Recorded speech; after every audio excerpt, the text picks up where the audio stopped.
इंसानी दिमाग सृजन भी कर सकता है और सर्वनाश भी, और जब ये बेकाबू हो जाए तो बेलगाम दिमाग बेहद तबाही मचा सकता है। ये केस एक ऐसे शख्स के फितूर से जुड़ा है जिसके दिमाग में मचे उत्पात ने कई मासूम जिंदगियों को खौफ में डाल दिया।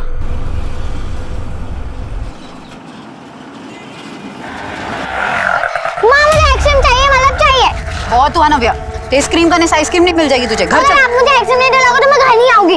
नव्या क्या नाटक है ये? बाप बेटी ने जैसे कसम खा रखी है मुझे तंग करने की। घर चल, फ्रिज में बंद करके तेरी आइसक्रीम बनाती हूँ। घूर क्या रही है? नजर नीचे कर।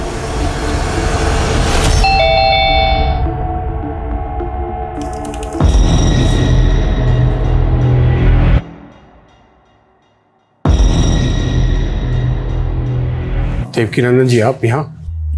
क्या हुआ? ज्यादा खुश नहीं लग रहे हमें देख के। देखिए देवकीनंदन जी, आप यहाँ पर क्यों आए हैं? और आप ये क्या है? ये सब बंदूक? बिना बंदूक चलाए भी हम जख्म दे सकते हैं साहित्य श्रीवास्तव जी, ये तो आपने देख ही लिया है।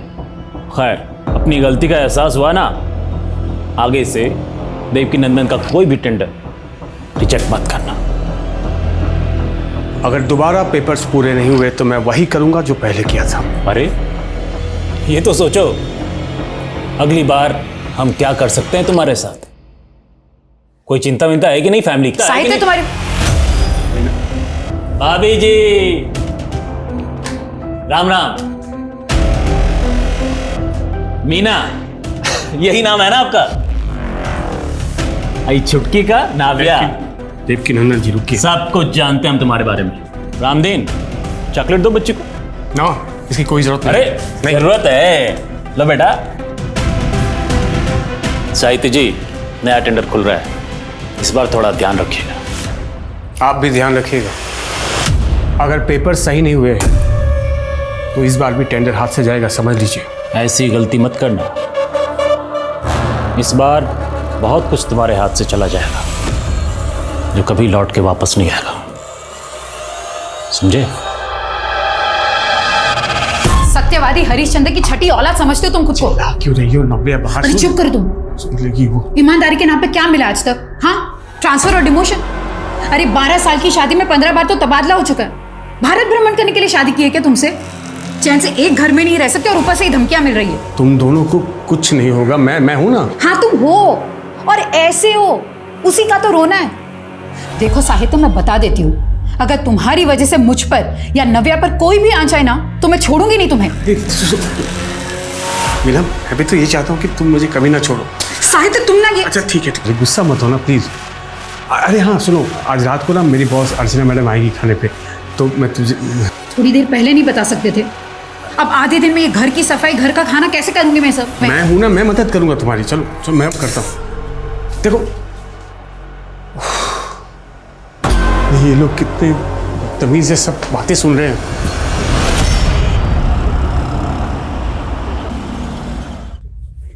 नव्या, मैडम जी जो भी पूछे उसका मुस्कुरा कर जवाब देना, समझी?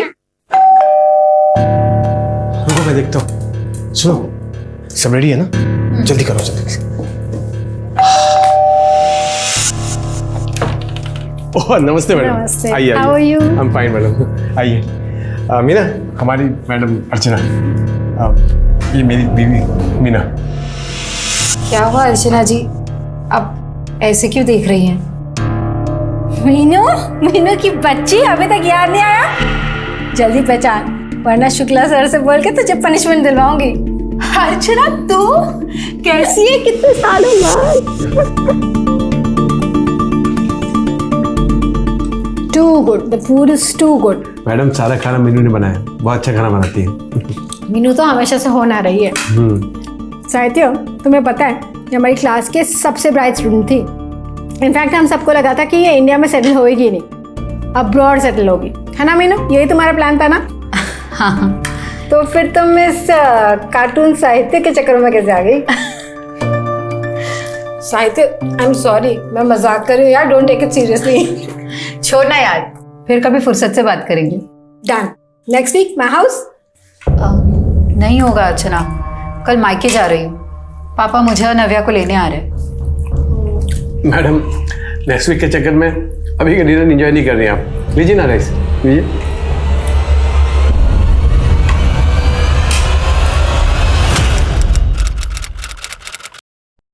पावर ऑफ अटॉर्नी कहते हो उसे पापा? वही पावर ऑफ अटर्नी। तो वकील साहब ने वो बना लिया है, मैंने बैंक पे बात भी कर ली है, और सिर्फ तेरा सिग्नेचर हो गया कि हमारा जॉइंट अकाउंट खुल जाएगा। फिर कल मैं अगर नहीं भी रहा तो मेरे जगह तू सारे फैसले ले सकती है। पापा ऐसी बातें मत करो ना आप। मुझे चिप्स चाहिए। चुप कर, जब देखो तब जंक फूड खाना है तुझे बस। अरे इतना लंबा सफर है, भूख तो लगेगी ना। मैं कुछ ना कुछ ले आता हूँ, अभी बस आने में 10 मिनट है। नाना जी मैं भी चलूं आपके साथ? कोई जरूरत नहीं है, मैं जानती हूँ तुझे क्यों जाना है, बदमाश। पापा आप ले आइए, हम यही है। चल बैठ। भैया 2 चिप्स देना।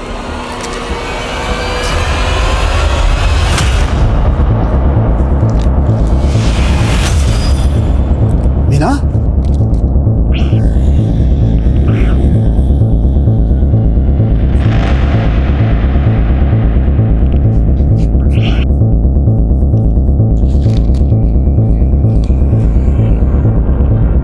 आप जिस नंबर को डायल कर रहे हैं वो इस समय स्विच्ड ऑफ है। फोन क्यों ऑफ आ रहा है?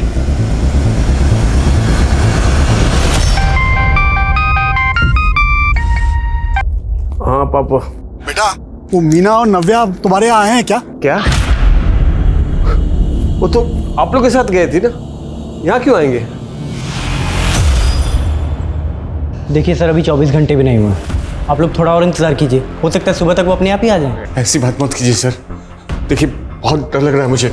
देखिए आप लोग बेकार में परेशान हो गए, आपने उसकी सहेलियों से बात की, हो सकता है वो अपनी किसी सहेली के घर पे गई हो। अरे सर पर क्यों जाएगी मेरी बेटी कहीं? वो भी मुझे भी ना पूछे। ये कितने अनाप शनाप चीजें सुनने को मिलती है न्यूज में, मालूम नहीं आपको? मेरे बच्चों के साथ ऐसा कुछ होगा तब कुछ चाहिए नहीं आप। क्या हुआ?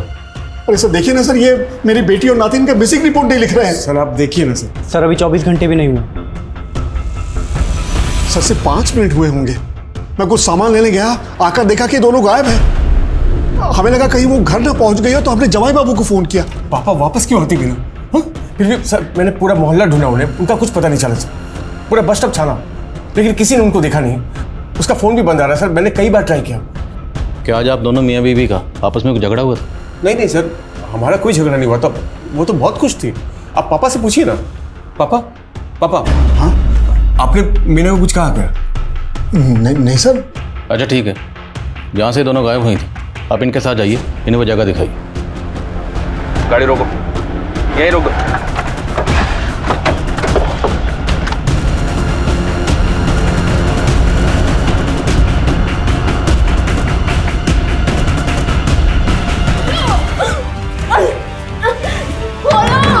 मुझे प्यास लगी है, पानी तो दे दो। क्या चाहते हो तुम? क्या चाहिए तुम्हें? पैसे चाहिए क्या? पैसे कहाँ से लाऊं पैसे? एक ऑटो चलाने वाला इतने पैसे का इंतजाम कैसे कर सकता है बेटा? पापा आंटी ने मुझे बोल दिया है कि मैंने 2 दिन में किराया नहीं दिया तो कमरा खाली करना पड़ जाएगा। फीस देने की भी तारीख नजदीक आ रही है, अगर ऐसे रहा तो मेरी तो पढ़ाई छूट जाएगी। मैं पैसे का इंतजाम कर रहा हूँ ना, बस कुछ दिन तुम और संभालो, सब हो जाएगा। ठीक है पापा।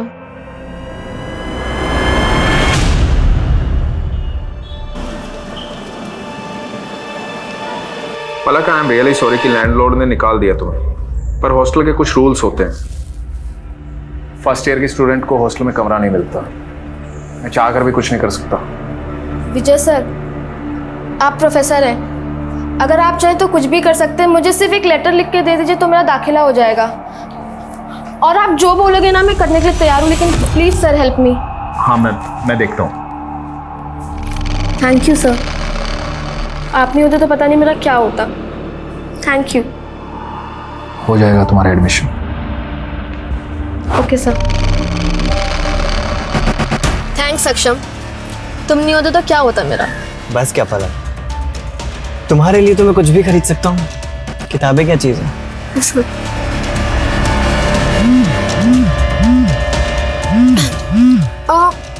पानी है क्या? प्यास लग रही है। पानी गाड़ी में तो नहीं है, मैं लेके आता हूँ। हाँ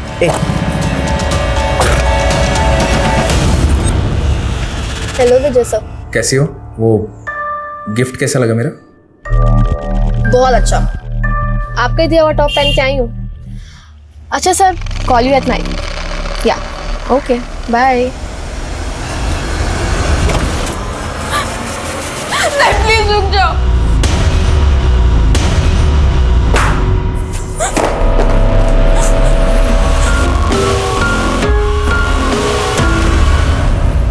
सर 2 दिन हो गए हैं, कब मिलेगी हमारी बेटी?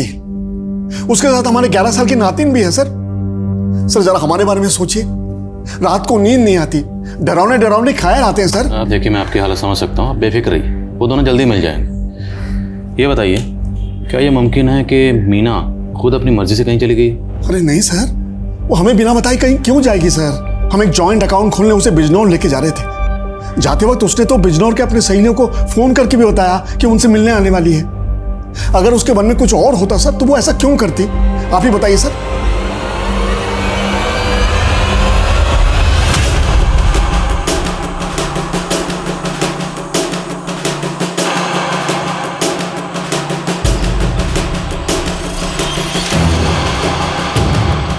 अब साहिद के बारे में क्या बताओ साहब, 15 दिन पहले ही यहाँ आए रहने के लिए अपनी पत्नी और बेटी के साथ। ये साहित्य की पत्नी मीना, इनका बिहेवियर कैसा था? मीना भाभी बहुत भली थी, लेकिन उनकी बेटी बहुत जिद्दी थी। कभी कभार वो अपनी बेटी को डांट देती थी, लेकिन माँ बेटी में बहुत अच्छी बनती है। और मीना और उनके पति में? सर आस पड़ोस में मीना की किसी के साथ अनबन नहीं थी, और ना ही अपने पति के साथ कोई झगड़ा था। वैसे भी दिल्ली में आए हुए सिर्फ 15 दिन हुए थे। हो सकता है सर मीना अपने आप से कहीं चली गई। लेकिन मीना के फादर ने बताया था कि मीना ने बिजनौर में अपनी फ्रेंड से बात की थी, उनसे मिलने का प्लान भी बनाया था। अगर मीना के जहन में खुद से कहीं जाने की बात चल रही थी तो मीना इस तरह का प्लान क्यों बनाती? सर मैंने मीना की कॉल डिटेल्स चेक की। सर किडनैपिंग वाले दिन मीना की 3 नंबर्स में बात हुई थी सर। एक नंबर मीना के पिता का है, एक नंबर किसी फूड डिलीवरी ऐप का है, और सर तीसरा नंबर अर्चना यादव का है, जो मीना के पति साहित्य की बॉस है। मिलते हैं अर्चना यादव से। Okay sir.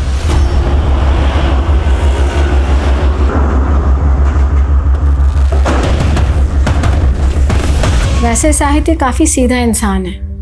काम के मामले में उससे ज़्यादा सीरियस और ऑनेस्ट इंसान मुझे आज तक कहीं नहीं दिखा। एक जगह SEETAPUR लिखा है सीतापुर। Yes sir. और ये देखिए एक जगह SITAPOOR लिखा है सीतापुर। सर पर नाम तो दोनों एक ही है ना? नाम एक है, पर बहस मत कीजिए, कल आइए ना। सर ये मेरा एप्लीकेशन। सॉरी सर, 4 बजे तक का वक्त था, यू आर लेट, कल आइए आप। सर ऐसा मत कीजिए, 4 बज के 1 ही मिनट तो हुआ है, मेरा बॉस मुझे नौकरी से निकाल देगा। देखिए सर, मैं कुछ नहीं कर सकता हूँ, रूल्स आर रूल्स, प्लीज कल आइए। तब तो साहित्य ने अपने इस रवैये की वजह से, जिस तरह से आप बता रही हैं कि एकदम रूल रेगुलेशन फॉलो करता है, काफ़ी लोगों को नाराज़ किया होगा, काफ़ी लोग उसे नापसंद करते होंगे। जी सर, इनफैक्ट उस पर एक इंक्वायरी भी चल रही है, जब वो लखनऊ में पोस्टेड था तब से। ऐसी इंक्वायरी? किसी ने कंप्लेंट कर दी ईडी को कि इसने रिश्वत ली है।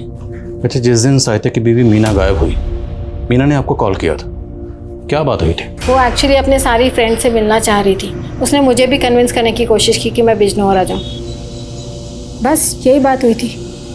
मैम आपको क्या लगता है, साहित्य की वजह से इतने लोगों का काम अटका, टेंडर कैंसिल हुए, क्या उनमें से कोई साहित्य के परिवार के साथ ऐसा कुछ कर सकता है? सो पॉसिबल है, जब वो लखनऊ में पोस्टेड था, हो सकता है उसने दुश्मनी मोल ली हो किसी से और उसी ने ये किया हो। शर्मा सर, लखनऊ जाओ। लखनऊ में साहित्य जहाँ पोस्टर था, वहाँ रहते हुए उसने जितने भी टेंडर रिजेक्ट किए सबकी लिस्ट बनाओ। Right sir. और सर, ये साहित्य लखनऊ में जहाँ रहता था वहाँ भी इंक्वायरी करता हूँ। अगर वहाँ पे इसकी किसी के साथ दुश्मनी होगी तो इसके आस पड़ोस में कोई तो जानता होगा इसके बारे में। करेक्ट, पता करो sir.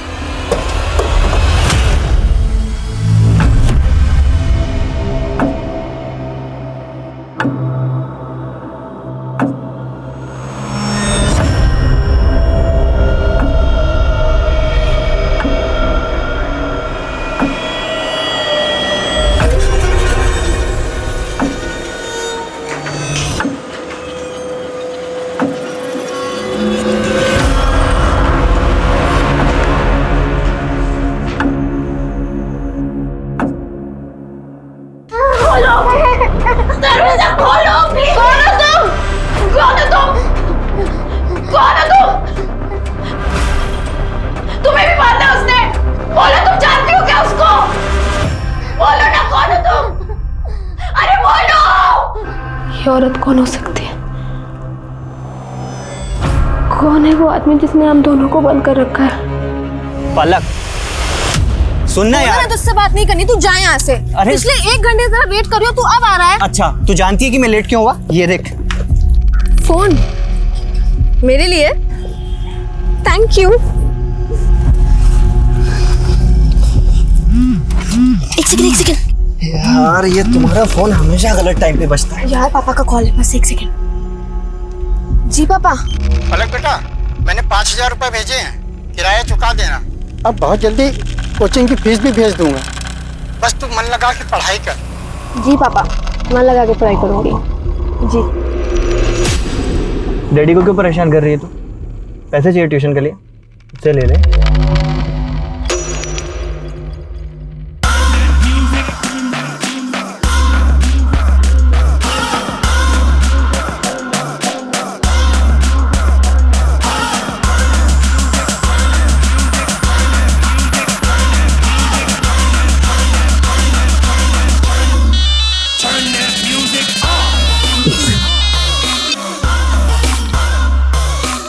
Hey, hi. Hi. You're looking damn hot, huh? You also looks fine. Biceps अच्छे बनाए। Thank you. You can touch if you want.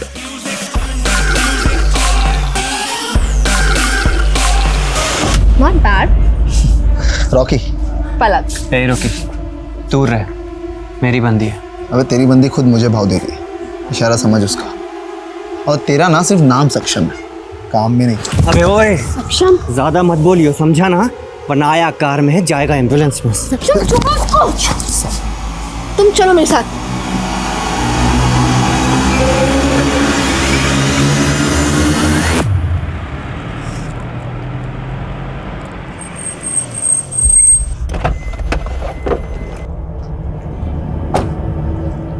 वो रॉकी तो कमीना है, लेकिन तुम्हें उससे चिपकने की क्या जरूरत थी?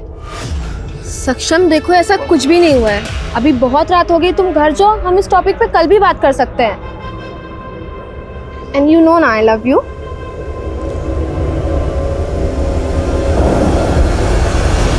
अब तुझे दिखा दो यहाँ से एम्बुलेंस में। क्या गुंडा कर दिया ये? बुलाऊं मैं पुलिस को?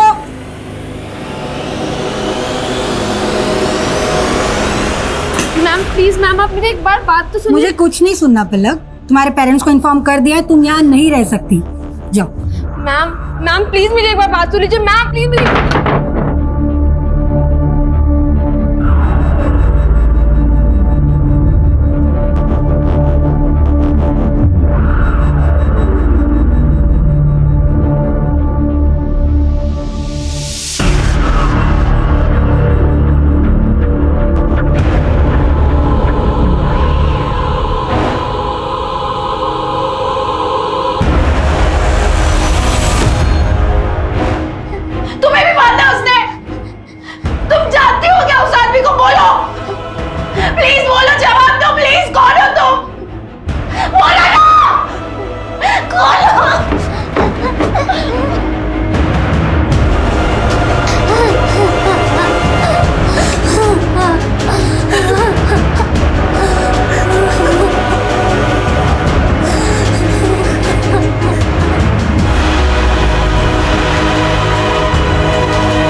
मीना एक बहुत अच्छी औरत है, उसकी मोहल्ले में हर किसी से बनती थी, लेकिन जब से वो घपला हुआ है सब बदल गया है।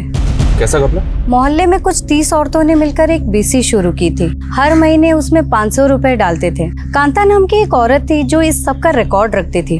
कांता और मीना इन दोनों की आपस में बहुत अच्छी बनती थी। एक दिन कांता गायब हो गई और फिर नंदिनी के पति योगेश ने बहुत बवाल खड़ा किया था। झूठ मत बोल मीना, तू भी मिली हुई है ना उस कांता से? तेरे भरोसे पर अपनी सारी बचत के पैसे जमा किए थे हमने। योगेश भाई, कांता ने धोखा दिया, उसमें मेरी क्या गलती? मेरे पहले से वो यहाँ रहती थी ना, आप सब तो जानते थे उसे। लेकिन तुम लोग गुपचुप तरीके से मिलते थे। कांता के गायब होने से पहले भी तुम उससे मिली थी एक बार। अरे लेकिन उसका मतलब ये तो नहीं कि मतलब कुछ नहीं, हमें हमारे पैसे चाहिए। बस। मेरे पास कोई पैसे नहीं है ये योगेश रहता कहाँ है? वो सब तो कुछ महीनों पहले दिल्ली शिफ्ट हो गए। ये योगेश दिल्ली में कहाँ रहता है पता है आपको? नहीं, ये तो नहीं पता।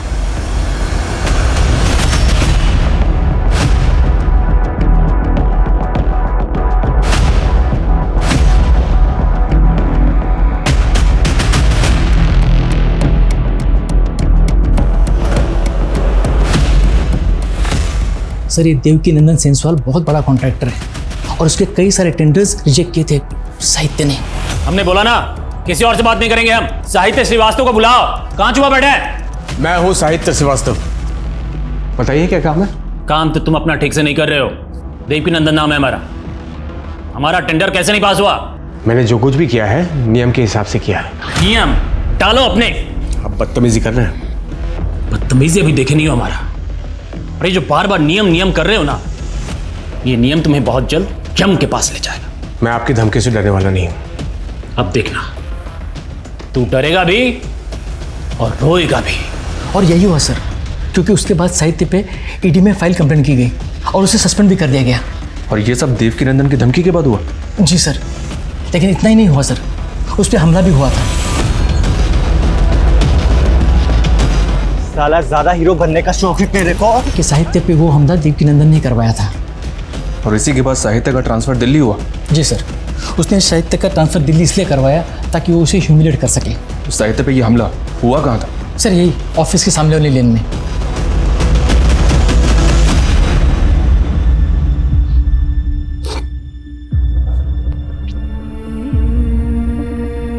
मीना, तुम जहां भी हो प्लीज लौट आओ।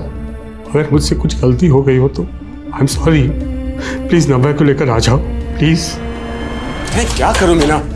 मैंने पुलिस को फोन करके शिकायत दर्ज की ना, अब वो देख लेंगे योगेश को। अब ये सामान अंदर रखो प्लीज। अरे कैसे मर्द हो तुम? तुम्हारी बीवी पे हमला हुआ, मेरी जान जा सकती थी, मेरा गला दबाया गया और तुम्हारा खून नहीं खोला मुझे देखकर। मैं क्या करूं? वो पुलिस का काम है, पुलिस को करने दो। देखो मैं कानून हाथ में नहीं ले सकता। ये सब बंद करो प्लीज, सामान अंदर रखो। जो आदमी अपनी पत्नी की रक्षा नहीं कर सकता, ऐसे पति के साथ मुझे नहीं रहना। चल नव्या। जिद मत करो प्लीज, रुक जाओ। चल नव्या। मीना प्लीज रुक जाओ। मीना प्लीज रुक जाओ। मीना प्लीज वापस आ जाओ नव्या को लेकर। मीना तुम पहले जब भी गई वापस आई, इस बार भी आ जाओ। सर, ये लड़का जिसने साहित्य की पिटाई की थी, लखनऊ पुलिस उसकी तलाश कर रही है। लखनऊ पुलिस से बात की मैंने। पर योगेश का क्या हुआ? इस पता चला कहाँ हुआ? अभी तक तो नहीं सर, पता कर रहे हैं। इस देवकी नंदन से ही मिलना पड़ेगा, लेकिन पहले साहित्य से मिलते हैं।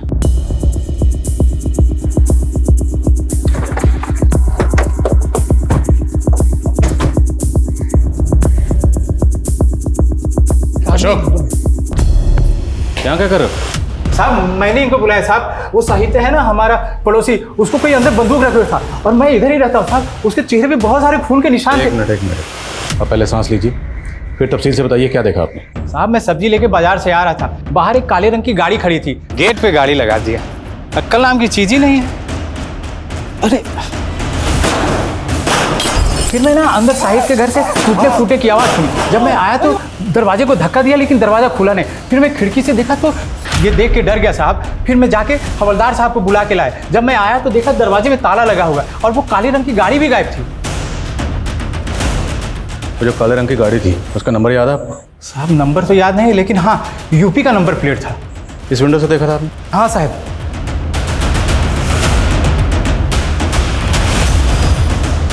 ताला तोड़ो सर।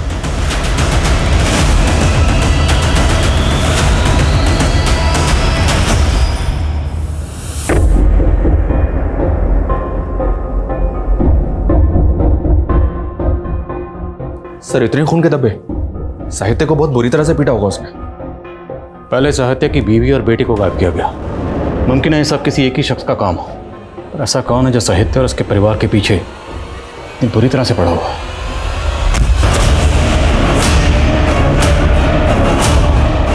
साहित्य के गायब हो जाने से ये गुत्थी और ज्यादा उलझ गई थी। देवकी नंदन और योगेश दोनों पुलिस के प्राइम सस्पेक्ट्स थे, लेकिन दोनों गायब थे। पुलिस उन्हें ढूंढने की कोशिश कर रही थी। क्या था, पुलिस को उसकी भी तलाश थी। पुलिस को शक था कि देवकी नंदन ने उसे हायर किया था इस काम के लिए। लेकिन जब सच सामने आया तो न सिर्फ पुलिस के सारे अनुमान गलत साबित हुए, बल्कि जो सामने आया वो किसी की भी सोच से परे था। लेकिन उस समय पुलिस की सबसे पहली प्रायोरिटी थी मीना। क्या चाहते हो तुम लोग? मुझे जाने दो। रीना, ये पलक है जिसके बारे में बात कर रहा था। Thank you sir. Thank you ma'am. अरे पलक, थैंक्स की क्या ज़रूरत है? इस घर को तुम अपना ही घर समझो। और हमारी भी एक छोटी बेटी है, हॉस्टल में पढ़ती है वो। उसका कमरा आज से तुम्हारा। चलो आ जाओ, तुम्हें तुम्हारा कमरा दिखाती हूँ।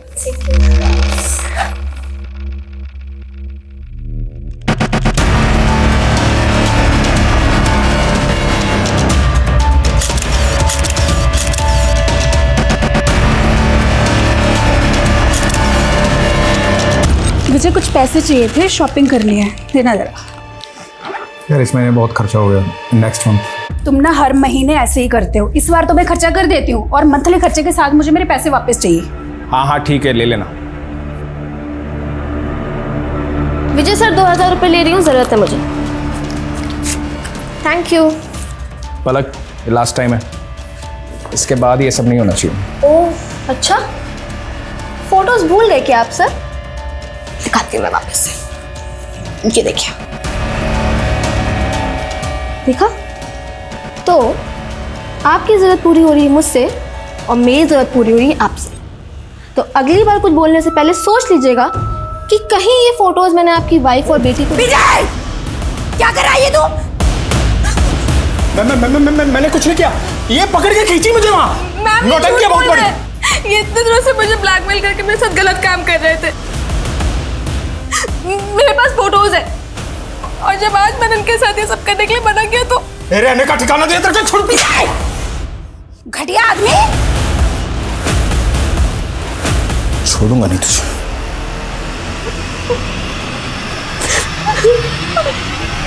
देवकीनंदन, योगेश और ये लड़का, इन तीनों में से किसी ना किसी का इस केस से ताल्लुक जरूर है। सर कहाँ? सर मैंने साहित्य के घर और किडनैपिंग एरिया दोनों जगह के डम डेटा स्कैन किए। सर वहाँ पे 3 नंबर्स ऐसे मिले हैं जो मीना के गायब होने के वक्त भी वहाँ एक्टिव थे, और सर जब कल साहित्य गायब हुआ तब भी वहाँ एक्टिव थे। सर पहला नंबर ये विजय तिवारी है सर, लखनऊ का रहने वाला है। सर्विस प्रोवाइडर को जो इसने एड्रेस दिया था सर अभी वहाँ नहीं रहता है। और सर दूसरा नंबर देवकीनंदन का है। और सर तीसरा नंबर इस लड़के का है, सक्षम नाम है सर इसका, और ये भी लखनऊ का रहने वाला है। इस सक्षम का एड्रेस लोकल पुलिस को दो और देवकीनंदन और योगेश उठाओ दोनों को। सर साहब,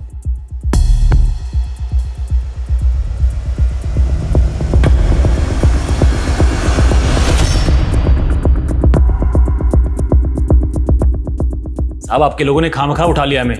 ये इत्तेफाक की बात है, हमारी बहन उसी इलाके में रहती है जहां साहित्य रहता है। और जिस दिन की आप बात कर रहे हैं उस दिन तो हम साहित्य के घर गए भी नहीं थे, हम तो अपनी बहन के घर में थे।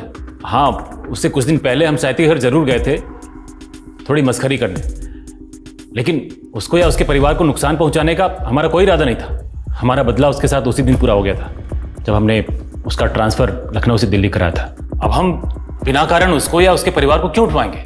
जब बिना कारण तुम उसे धमकाने के लिए गुंडे भेज सकते हो तो किडनैप भी करवा सकते हो। सक्षम को भेजा था ना उसे धमकाने के लिए। कौन सक्षम? कौन है ये लड़का? कसम से हम पहली बार देख रहे हैं इसको। जब तक सच नहीं बोलोगे हमें तुम बार बार देखोगे। दिखाओ जरा से। साहब ऐसा मत कीजिए। साहब मुझे तो पता भी नहीं था कि साहित्य और मीना दिल्ली में है, और गुस्सा तो मीना को लेकर था साहब। मैं उसकी बेटी को क्यों उठाऊंगा साहब? इसको ही भेजा था ना तूने साहित्य को पीटने के लिए? नहीं साहब, मैं इसे नहीं जानता साहब। तोड़े से। साहब मेरी बात तो सुनो साहब। सर ये योगेश और देवकीनंदन दोनों एक ही बात पर अड़े हुए हैं, कुछ नहीं बोल रहे। सर एक कॉमन लिंक मिला है सर। साहित्य के मोहल्ले की एंट्रेंस पे एक सीसीटीवी है सर। जिस दिन साहित्य गायब हुआ था उस दिन वहाँ पे एक ब्लैक कलर की कार को स्पॉट किया गया था, ये देखिए सर। और सर सेम कार को उस बस स्टॉप पे भी स्पॉट किया गया था जहाँ से मीना गायब हुई थी। सर मैंने नेबर से क्रॉस वेरीफाई किया, ये वही कार है जो साहित्य के घर के बाहर खड़ी थी। सर ये उस कार के ओनर की डिटेल्स हैं। यूपी का नंबर और विजय तिवारी के नाम पर रजिस्टर्ड है। विजय तिवारी? एक मिनट सर, साहित्य के एरिया में जो 3 नंबर एक्टिव थे उसमें 1 नंबर विजय तिवारी का था। लखनऊ पुलिस की मदद लो, ये विजय तिवारी इस खेल का मास्टरमाइंड हो सकता है। Sir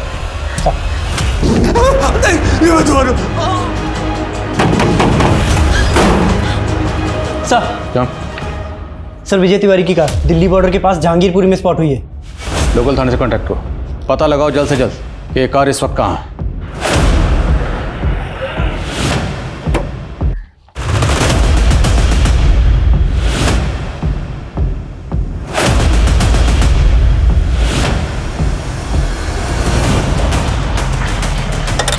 Jain sir.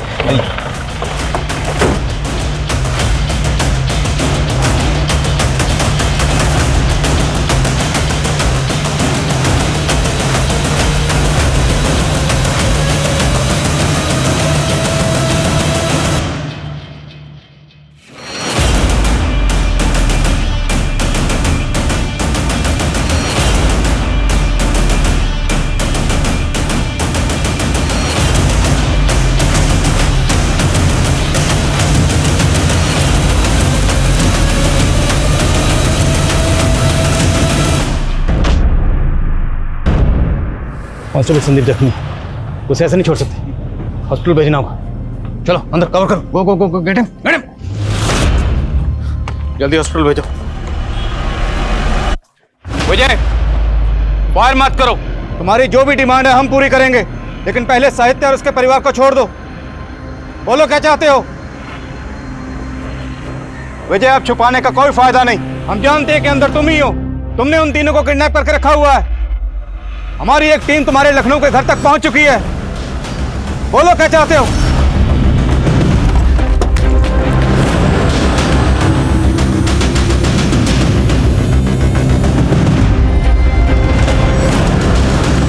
अच्छा किया आप लोग आ गए, मैं आप ही को फोन करने वाला था। कल से बहुत बदबू आ रही है। कौन कौन रहता है यहाँ पर? विजय तिवारी जी और उनकी वाइफ। भाभी जी तो बहुत दिन से दिखाई नहीं थी और विजय जी भी गायब हैं। विजय, मुझसे बात करो, अपनी डिमांड बताओ, लेकिन पहले साहित्य और उसके परिवार को छोड़ दो। विजय, बोलो क्या चाहते हो तुम? Talk to me.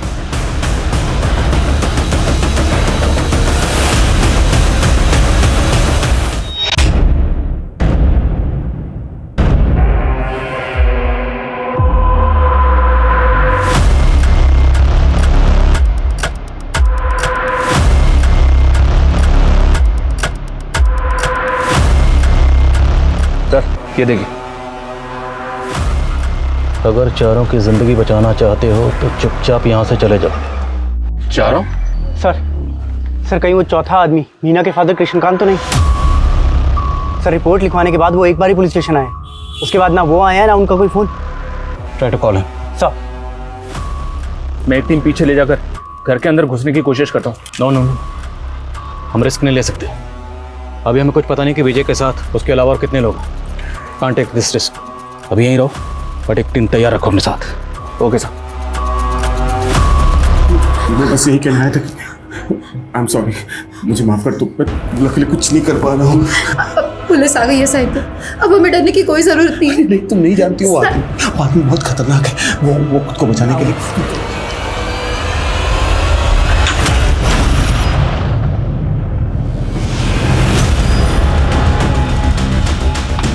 सर, हम गलत सोच रहे थे। घर के अंदर जो आदमी है विजय नहीं है, विजय की लाश उसके घर पे मिली है। और विजय और सक्षम अगर मर चुके हैं तो अंदर जो किडनैपर है वो कौन है? कुछ समझ में नहीं आ रहा है सर, अंदर कौन हो सकता है?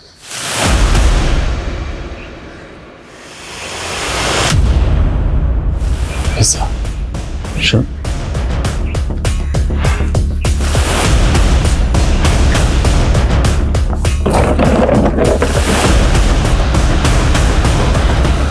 पिज़्ज़े खाए जा रहे थे। जरूर ये पिज़्ज़ा किडनैपर्स ऑर्डर करते होंगे। शर्मा, पता लगाओ ये पिज़्ज़ा कौन ऑर्डर करता था और कौन इसे डिलीवर करता था। Quick quick sir. वक्त तेजी से गुजर रहा था, एक एक मिनट पुलिस पर भारी था। मासूम जिंदगियां दांव पर लगी थी और पुलिस को यह मालूम ही नहीं था कि किडनैपर कौन है और उसका मकसद क्या है। पुलिस को अपना नेक्स्ट मूव प्लान करने में बहुत मुश्किल पेश आ रही थी, लेकिन तभी एक क्रूशियल इंफॉर्मेशन पुलिस के हाथ लगी। सर, काफी दिनों से 2 पिज्जा डिलीवर कर रहा हूँ यहाँ, लेकिन पिछले 3-4 दिन से 4 पिज्जा मंगा रहा है वो। ये पिज़्ज़ा रिसीव कर रहा है लड़का है या लड़की?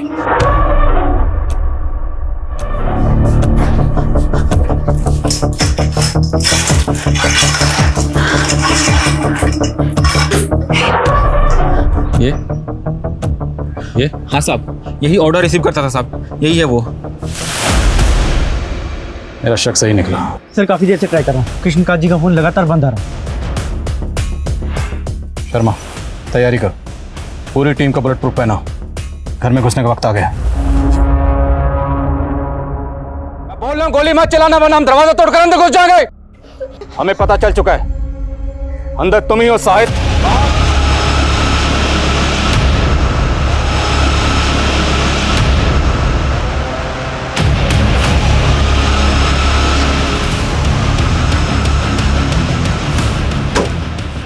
साहित्य चुप क्यों हो? बोलो क्या चाहते हो तुम? इंस्पेक्टर किसे मारो देखना चाहते हो बताओ। और किस किस को मारोगे? देखो हमें सब पता चल चुका है।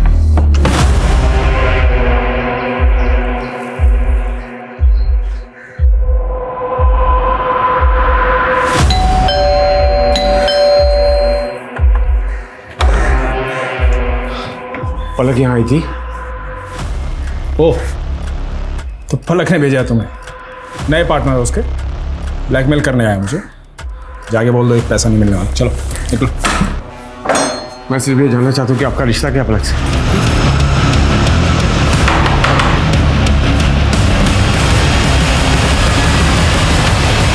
देखो ये तो तुम्हारी अपनी बीवी और बच्चे हैं, छोड़ दो इन्हें। चल चल मार दूंगा मैं, सबको मार दूंगा मैं। नजर खुश।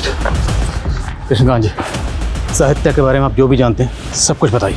सर ये साहित्य मेरे दूर के रिश्तेदार का बेटा है। 10 साल का था जब उसके पिताजी उसके छोड़कर चले गए थे। उसके 1 साल बाद उसके माँ ने भी और किसी से शादी कर ली और उसे उसके दादी के पास छोड़कर चली गई। सर माँ मुझे छोड़ के मत जाओ माँ, मैं कुछ नहीं मांगूंगा। मैं तुम्हें कितनी बार समझाया, मैं तुम्हें अपने साथ लेके नहीं जा सकती।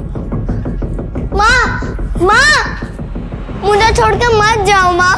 लेकिन उसके पास सरकारी नौकरी थी, इसलिए उसके दादी की आखिरी इच्छा का मान रखते हुए मैं मीना से उसकी शादी करवाने के लिए राजी हो गया। लेकिन सर बाद में पता चला कि उसकी दिमागी हालत ठीक नहीं है। दिमागी हालत?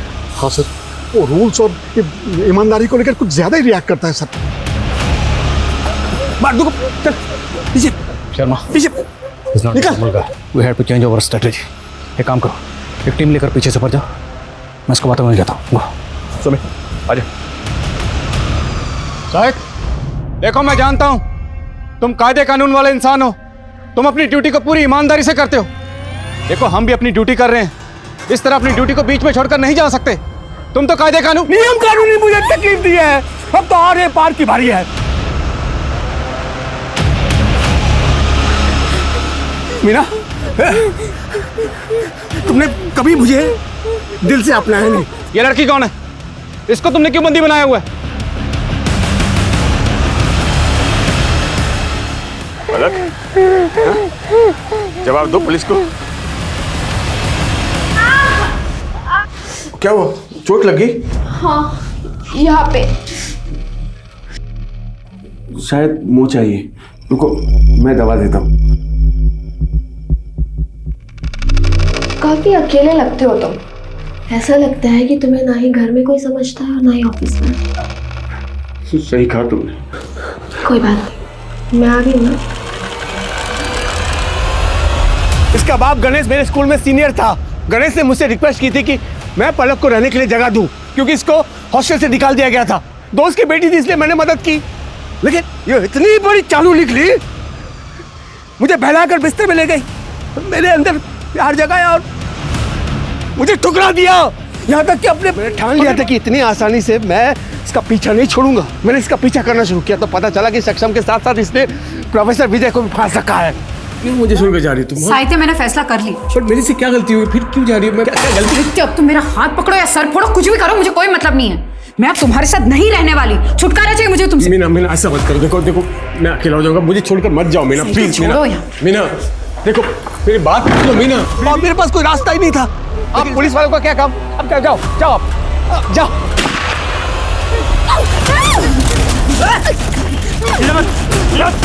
अरे आप लोग मुझे अरे क्यों पकड़ा है मुझे? मैं बोल रहा हूँ ना, आप लोग मुझे छोड़िए। देखिए ऐसा नहीं कर सकता आप लोग। मुझे देखिए सर, इसको पता ही नहीं सर, मुझे पकड़ के रखा है। ये मेरा फैमिली मैटर, मैं बता रहा हूँ। मैं इसमें कुछ नहीं, मैं दोनों को प्यार करता हूँ, दोनों को रखना चाहता हूँ। मेरा फैमिली मैटर सबसे प्यार करता हूँ। मुझे छोड़ के चल जाएंगे ऐसा।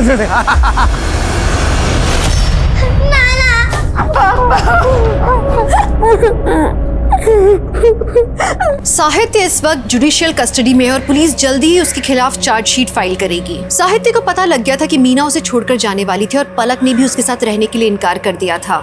साहित्य इस रिजेक्शन को बर्दाश्त नहीं कर पाया और ये शायद उसके ट्रॉमेटिक बचपन के कारण था। उसे लगता था कि हर कोई उसे ठुकरा देता है, उसका तिरस्कार करता है।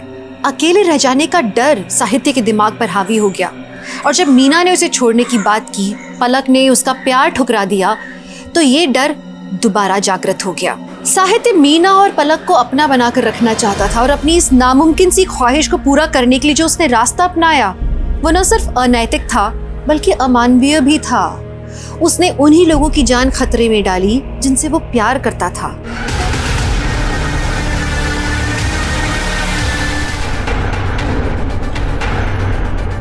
अरे मैडम, आप वही हो ना, टीवी वाली रिपोर्टर कविता जी? हाँ जी, बताइए क्या बात है। नमस्कार, मैं दिव्यांका त्रिपाठी दहिया क्राइम पेट्रोल 70 के आज के एपिसोड में आपका स्वागत करती हूँ। तो देखा आपने कि आजकल मर्डर करना कितना आसान हो गया है लोगों के लिए और कातिल आज के ज़माने में प्रोफेशनल हो गए। आएंगे, आपसे आपका नाम पूछेंगे और कत्ल कर देंगे। 2 लड़कियाँ जो शहर के 2 अलग हिस्सों में रहती थी, 2 अलग बैकग्राउंड से आती थी, उन्हें एक ही तरीके से मारा गया। औरतों के खिलाफ जुर्म की कहानी बहुत पुरानी है और सदियों से चली आ रही है, लेकिन इस केस में एक बात कॉमन थी, वो था मोडस ऑपरेंडी, यानी मारने का तरीका बिल्कुल एक जैसा था। तो क्या इन दोनों को मारने का मोटिव सेम था? क्यों मिला इन दोनों लड़कियों को इतना भयानक अंत?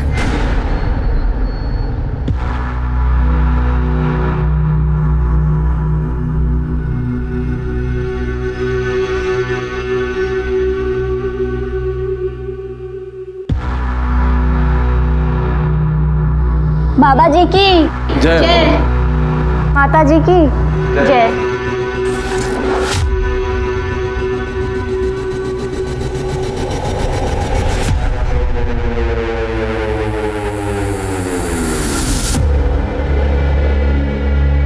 बाबा जी की जय हो, दर्शनी माता की जय हो। आज बाबा जी और माता जी दोनों का ही मौन व्रत है। बाबा जी, माझी रेणुका सगळं काही ठीक करते है ना? बस आपका आशीर्वाद बना रहे। बाबा जी की जय हो, दर्शनी माता की जय हो।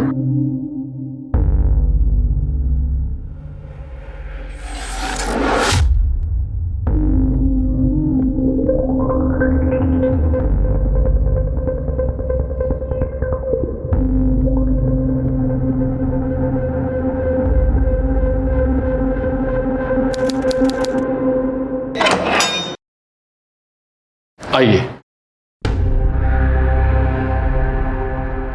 आप यहाँ रुकिए, रेणुका जी थोड़ी ही देर में यहाँ आएंगी। ठीक, बाबा जी की जय हो। बाबा जी की जय हो।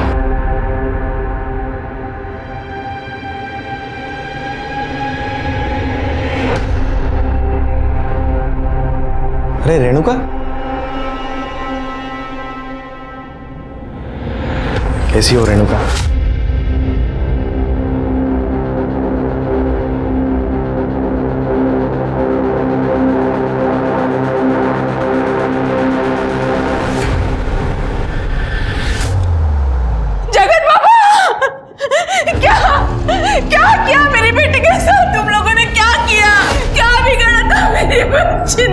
देखिए, आप शांत हो जाइए।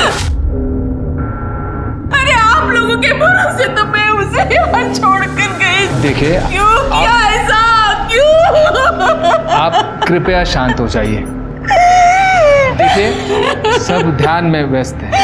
आप आइए, बाबा जी के दर्शन कर लीजिए। आइए, मैं ले चलता हूँ, आप आइए। मेरी बेटी, बाबा जी, ये क्या किया आपने? मेरी फूल जैसी बच्ची का बलात्कार। क्या गलती थी उसकी? नहीं, गलती उसकी नहीं, मेरी ही थी। मैंने उसे यहाँ रखा, लेकिन मैं छोड़ूंगी नहीं। और सबको चिल्ला चिल्ला कर कहूंगी, इस आश्रम में गंदा काम हो रहा है, गंदा काम। आपकी ऐसी बातों से बाबा जी आहत हुए हैं। और अब उन पर ऐसे घिनौने आरोप कर रही हैं। देखिए, सांसारिक सुखों से बाबा कोसों दूर है। और रही बात आपकी बेटी रेणुका को घर ले जाने की, तो आप जानती है ना, जो लड़की आश्रम में आती है उसे 3 महीनों का पूरा कोर्स करना पड़ता है। यही नियम है, और आपकी बेटी को सिर्फ 1 महीना हुआ है। मला काही नियम वगैरह माहिती नहीं, लेकिन मैं मेरी बेटी को यहाँ एक पल भी नहीं रहने दूंगी। कहाँ है मेरी रेणुका, कहाँ है बताइए। देखिए, वो ध्यान कर रही है, आप उसे नहीं मिल सकती। मैं भी देखती हूँ मुझे उससे मिलने के लिए कौन रोकता है। एक एक को छोड़ूंगी नहीं, सबकी शिकायत करूंगी, पुलिस में जाऊंगी, पुलिस में।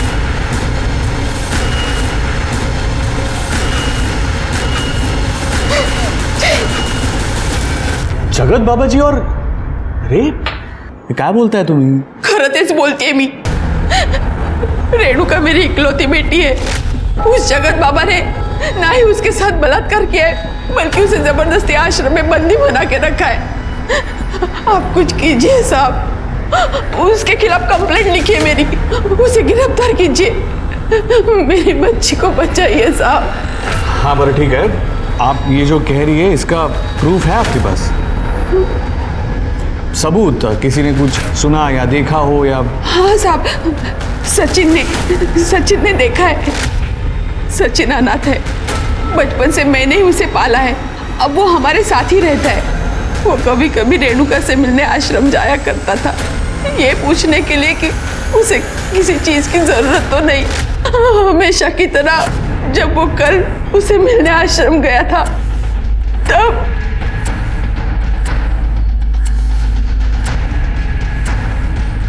ये सब कैसे हुआ? किसने किया ये? बाबा बहुत खराब है, वो हर दिन मेरे साथ जबरदस्ती करता है। कुछ दिन पहले जब आई मिलने आई थी, तब उसने मुझे अपने विश्राम गृह बुलाया। बाबा जी, आप मुझसे मिलना चाहते थे? रेणुका, तुम्हारी ट्रेनिंग का दूसरा पड़ाव आ चुका है। इसके लिए तुम्हें परीक्षा देनी होगी। कैसी परीक्षा बाबा जी? तुम्हें हमारे पैर दबाने होंगे। बाबा जी, लेकिन हमारे यहाँ लड़कियाँ पैर नहीं दबाती। तो फिर ये ट्रेनिंग कैसे पूरी होगी? तुम्हें अपने आप को पूर्णतः समर्पित होना पड़ेगा। समर्पण की भावना ही सर्वोपरि है। आओ, डरो नहीं। शंभू,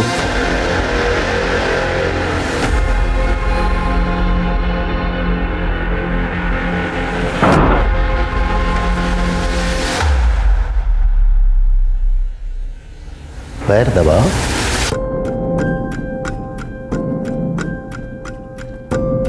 दोनों हाथ से दबाओ। जी बाबू जी। थोड़ा ऊपर और थोड़ा ऊपर और थोड़ा ऊपर। बाबा जी, मैं ये नहीं कर सकती। पता है बेटा, बाबा जी तुझे अपनी शिष्या बनाने के लिए तैयार है। कितनी खुश नसीब है तू। अरे बाबा जी का आशीर्वाद ऐसे ही किसी को नहीं मिलता। अब तो तेरी जिंदगी की निकल पड़ी बेटा। आई, मुझे नहीं जाना किसी आश्रम वाश्रम।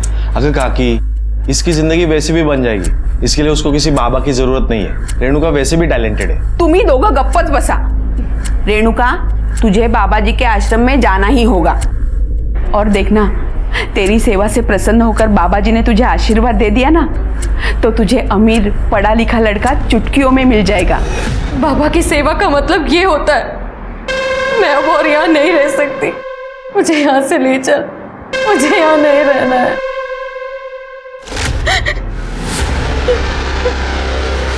ये देखिए साहब, कैसे जानवरों जैसा बर्ताव किया है मेरी फूल जैसी बच्ची के साथ। उसे छोड़े नहीं, उसे पकड़िए साहब, वरना वो मेरी बेटी के साथ कुछ भी कर सकता है। दिल दहला देने वाली कहानी है। हाँ, लेकिन इससे ये साबित नहीं होता कि रेणुका का रेप जगत बाबा ने ही किया है। काहे बोलता है तुम्हें ऐसा है? आप उसे गिरफ्तार तो कीजिए, वो सब कुछ बताएगा आपको। एक जैन सर, हाँ आप चिंता मत करो, ऐसा ही होगा।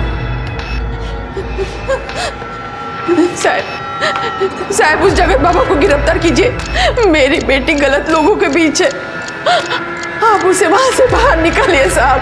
हाँ ठीक है, हम इन्वेस्टिगेशन करेंगे, आप अभी जाइए। लेकिन साहब आप अरे आप यहाँ से जाएंगे तो हम इन्वेस्टिगेशन कर पाएंगे ना?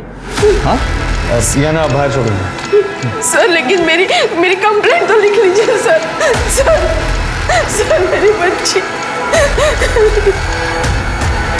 ये सब पुलिस और नेता मिले हुए हैं, मला कोणीच मदत करायला तयार नाही। और वहाँ उस आश्रम में वो हलकट नराधम बाबा मेरी फूल जैसी बच्ची के साथ दुष्कर्म कर रहा है। मला न्याय हवा है मला न्याय। कोई कुछ भी बोलेगा आप मान लोगे क्या?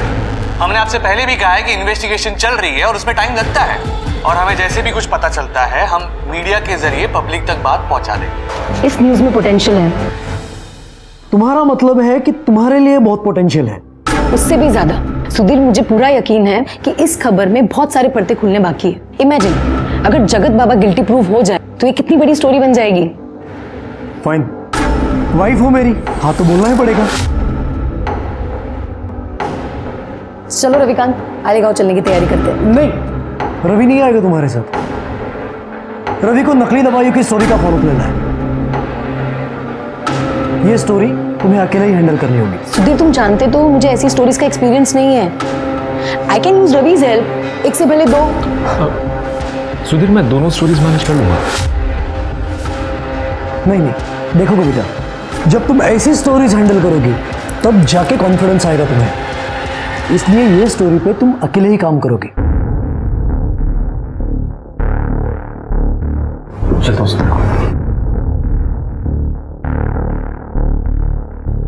तो अब मुझे ये बताओ, घर कितने बजे आओगे? वही डेली का समय, काम खत्म होते ही आता हूँ। ठीक है, सिया।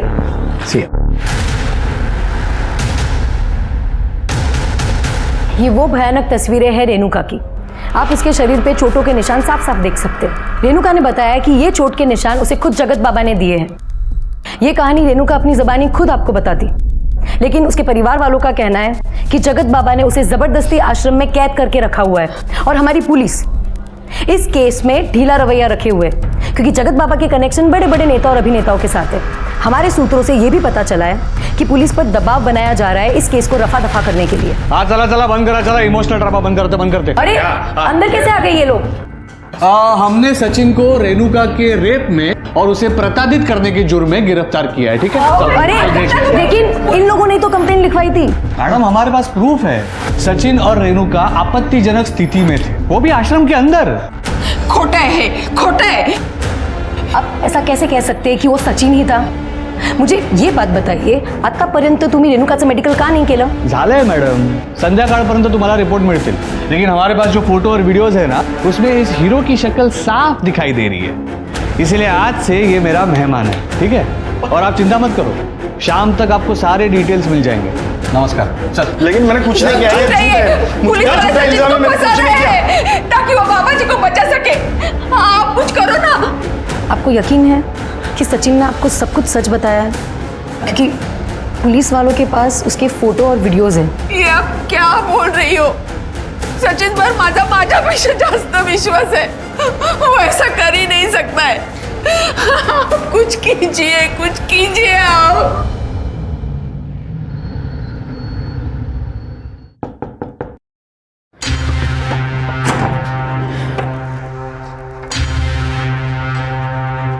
रेणु, मेरी बच्ची।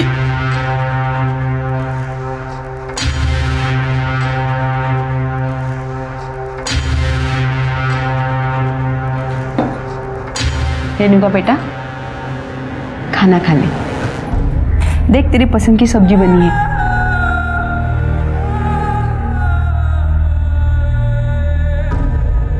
रेणुका, मुझे माफ कर दे बेटा, मैंने ही तुझे बाबा जी के आश्रम में भेजा था। मैं ही तेरी गुनहगार हूँ, मुझे माफ कर दे बेटा, मुझे माफ कर दे। रेणुका मेरी बात तो सुन। रेणुका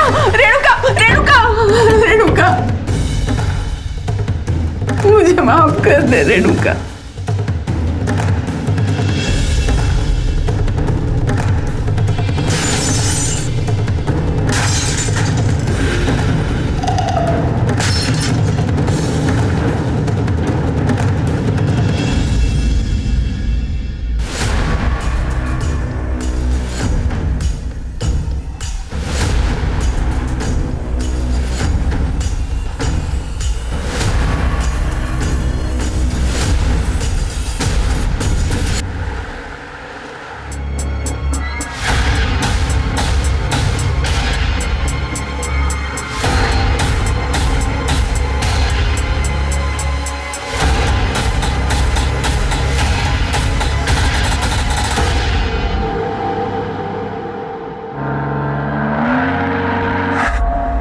हमें पता था ये होने वाला है। सुमन जी और रेणुका जी ने हमें धमकी दी थी, अगर हम आश्रम का सारा पैसा उन्हें नहीं देते हैं तो वो हम पर बलात्कार जैसे घिनौने अपराध का इल्जाम लगाएगी। अब आप हमें बताएं, आश्रम का पूरा पैसा हम उन लोगों को कैसे दें? ये तो सब आपका पैसा है और हम आप लोगों के साथ कोई नाइंसाफी नहीं होने देते।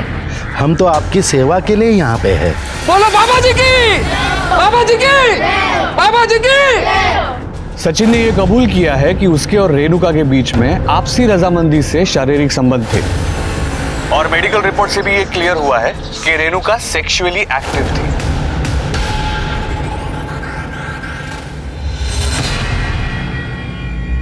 ये पुलिस वाले सचिन पर गलत इल्जाम लगा रहे हैं ताकि उस बाबा जी को बचा सके। पुलिस तो कुछ छानबीन नहीं कर रही है, हमें कुछ करना होगा।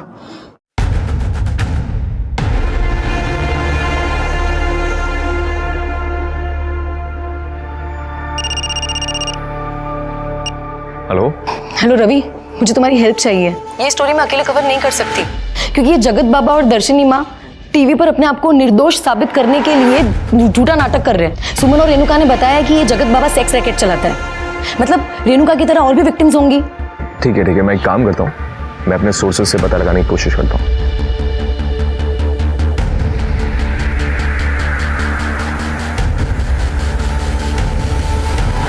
सचिन के शरीर पर मारपीट के निशान पुलिस के उस टॉर्चर की कहानी को बयां करते हैं जिसकी वजह से सचिन को सारा इल्जाम खुद पर लेना पड़ा।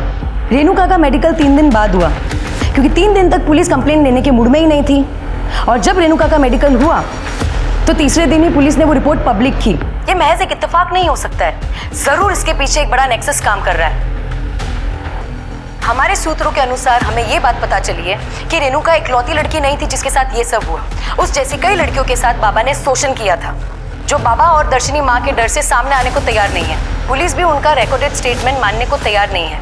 एक रेणुका ही है जिसने हिम्मत दिखाई और बाबा का सच सबके सामने लाया। तो क्या ऐसे में रेणुका को इंसाफ नहीं मिलना चाहिए?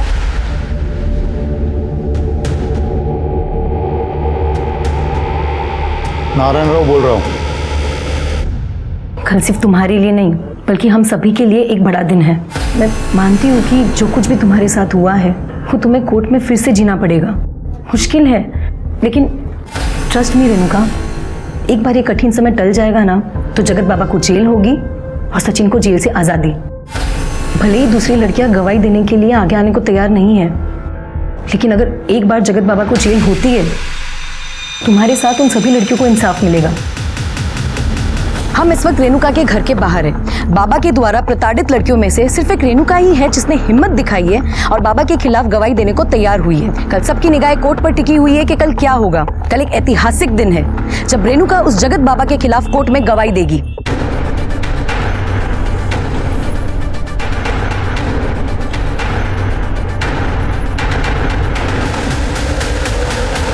अपने घर से सिर्फ 5 मिनट की दूरी पे रेणुका का मर्डर हुआ था। कोर्ट की पेशी से सिर्फ 1 दिन पहले रेणुका को मार दिया जाना इस बात की तरफ इशारा करता था कि कोई था जो ये नहीं चाहता था कि रेणुका कोर्ट तक पहुंचे। कविता ने इस न्यूज को अपने चैनल पर चलाया ये कहकर कि गुंडा राज चल रहा है, पावरफुल लोग बिना कानून के डर के अपने जुर्मों को अंजाम दे रहे हैं। दूसरे चैनल्स ने भी फुल सपोर्ट किया, इस मुहिम को आगे बढ़ाया, जिसका नतीजा ये हुआ कि लोगों में आक्रोश बढ़ गया और फिर प्रशासन ने मजबूर होकर एसआईटी टीम यानी स्पेशल इन्वेस्टिगेटिव टीम को नियुक्त किया रेणुका मर्डर केस को इन्वेस्टिगेट करने के लिए। जय हिंद सर। जय हिंद। आड़ेगांव में आपका स्वागत है। आप तो परसों आने वाले थे ना? अगर आपने हमें इन्फॉर्म कर दिया होता तो हम आपके स्वागत का इंतजाम करते। सोनटक्के तुम्ही कामच असं केलंय, जल्द आना पड़ा। सर क्राइम सीन पर 3 बुलेट शेल मिली थी और सर रेणुका की पीएम रिपोर्ट में मेंशन है कि उसके साथ एग्रेसिव सेक्सुअल एक्टिविटीज हुई थी। सर सचिन और रेणुका के बीच में आपसी रजामंदी से शारीरिक संबंध थे, हमारे फाइंडिंग से हमें पता चला है। और हाँ सर, वो फॉरेंसिक रिपोर्ट में माउजर का जिक्र किया है। 3 शॉट फायरिंग हुई थी, 2 छाती पे और 1 पेट पे। शिरके अपने खबरों को अलर्ट कर दो, हिटमैन इन्वॉल्व है और आसपास जितने भी गन सप्लायर है सबकी इंफॉर्मेशन निकालो। सर सीसीटीवी फुटेज नहीं सर, क्राइम सीन के आसपास कोई सीसीटीवी कैमरास नहीं थे, तो फुटेज भी नहीं मिला। चलिए चेक करो, कोई सीसीटीवी होगा, फुटेज कलेक्ट करो। कोई सस्पेक्ट? सर हमने सचिन से जेल में उसके बारे में बात की थी, लेकिन उससे कुछ भी जानने को नहीं मिला है। हालांकि हमें लगता है कि ये सारा कांड उसी ने किया है। बाबा का भी तो कांड हो सकता है। चलो बाबा जी के दर्शन करके आते हैं। सर वो आश्रम का सर्च वारंट मिलना जरा मुश्किल है। अच्छी बात है, वैसे भी मैंने 15 साल में आसान काम किए ही नहीं। शिरके मुश्किल है। खड़े, चला गाड़ी काढ़ो। बाबा जी की जय हो।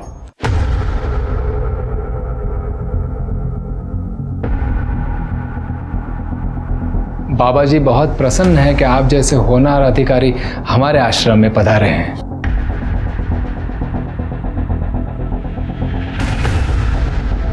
लीजिए। ये बाबा जी नहीं बोल सकते? जी नहीं, आज बाबा जी और माता जी का मौन व्रत है। यदि आपको इन्हीं से बात करनी है तो 2 दिन बाद आना होगा।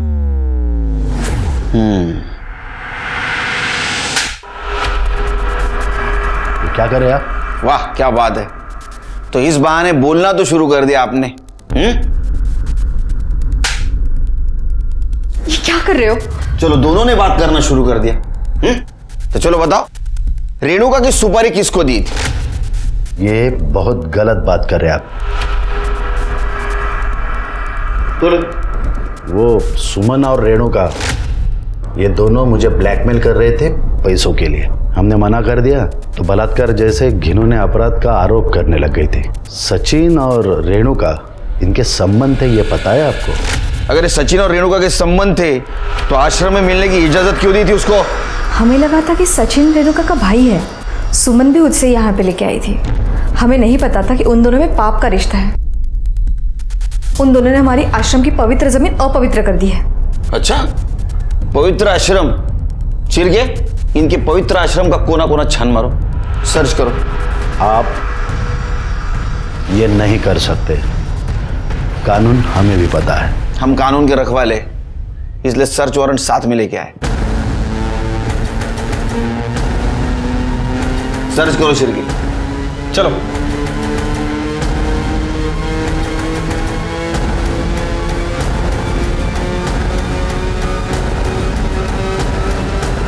ये विभूति, ये हर्बल ड्रिंक, ये सब फॉरेंसिक के लिए भेजो। लेकिन सर सारी चीज़ें 100% शुद्ध है। इसमें ऐसे किसी भी पदार्थ का वापर नहीं हुआ है जिसे कानूनन बंदी हो। हाँ तो फिर हो जाने दो ना टेस्टिंग, इतना घबरा क्यों रहे हो? सब पता चल जाएगा। जी सर। इनका मौन व्रत है। अच्छा तरीका है लोगों का मुंह बंद कराने का, है ना? नहीं मैडम, इस आश्रम में आपको अध्यात्म और शांति के अलावा कुछ नहीं मिलेगा। मैं तो कहता हूँ आप भी एक सेशन अटेंड कर लीजिए। बाबा जी की कृपा रही तो बड़ी शांति मिलेगी। हो गया सर, पूरा आश्रम चेक किया लेकिन कहीं कुछ नहीं मिला।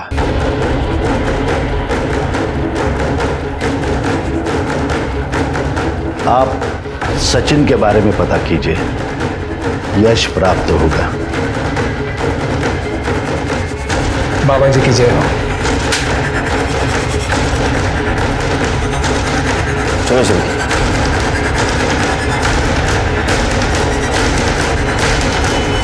सर मैंने इन साहब को सब कुछ बता दिया था सर। इन्होंने मुझे कहा था कड़ी कार्रवाई होगी, उल्टा इन्हीं मलाज पकड़ ला सर। तुझे इसीलिए पकड़ा क्योंकि तू दोषी है। सर मैंने कुछ नहीं किया सर। रेणुका ने मुझे कहा था वो जगत बाबा 3 महीने के ट्रेनिंग के नाम पे लड़कियों को आश्रम में रखता था। पहले खुद रेप करता था, फिर बाद में दूसरे लोगों से रेप करवाता था। रेणुका ने अपने बयान में सब कुछ बताया था सर, लेकिन इन्होंने मुझे ही पकड़ लिया सर। सर देखो सर कितना मारा है सर, मुझे बहुत मारा है सर। क्या ये सोन टक्के? हाँ क्यों मारा इतना?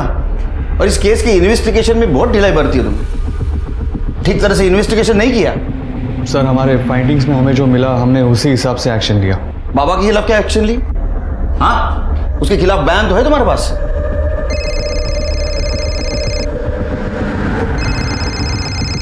नारायण राव साहब,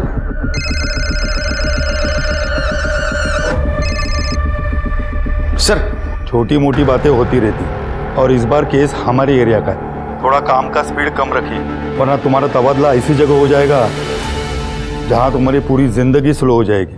कहते हैं का? समझ गया सर। सर, कविता जोशी आई आपको मिलने। कविता जी, बाकी विक्टिम का क्या, जिनके बारे में आप न्यूज में बोल रही थी, वो स्टेटमेंट दे सकते हैं यहाँ के? सर, बाकी लड़कियां डरी हुई है, स्पेशली रेणुका के मर्डर के बाद। लेकिन एक लड़की है पूनम, उसने हमें अपना स्टेटमेंट रिकॉर्ड करने दिया, लेकिन सिर्फ ऑडियो रिकॉर्डिंग है। अच्छा,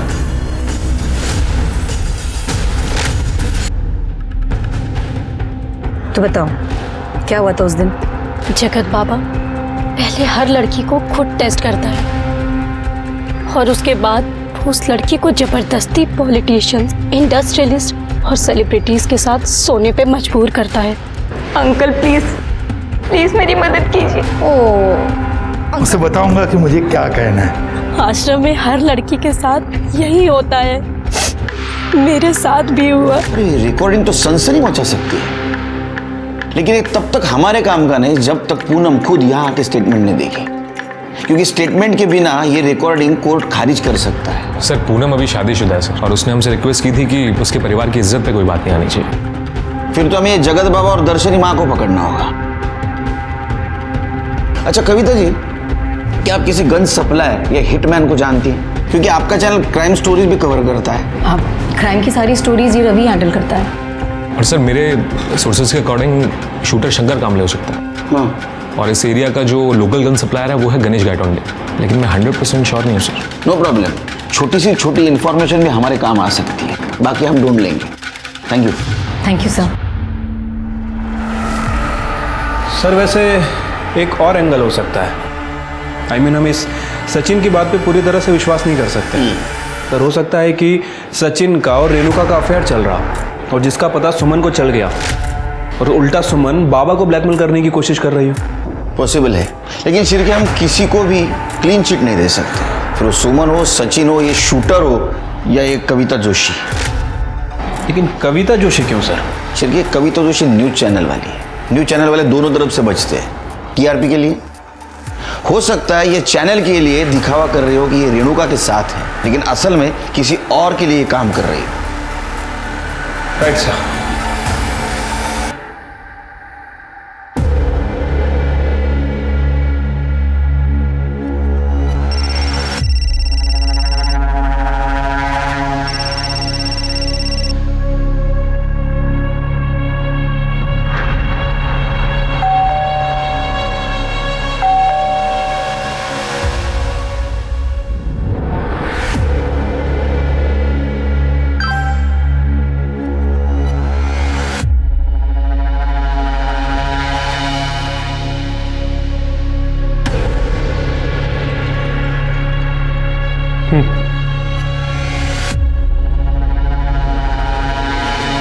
हाय। हाय।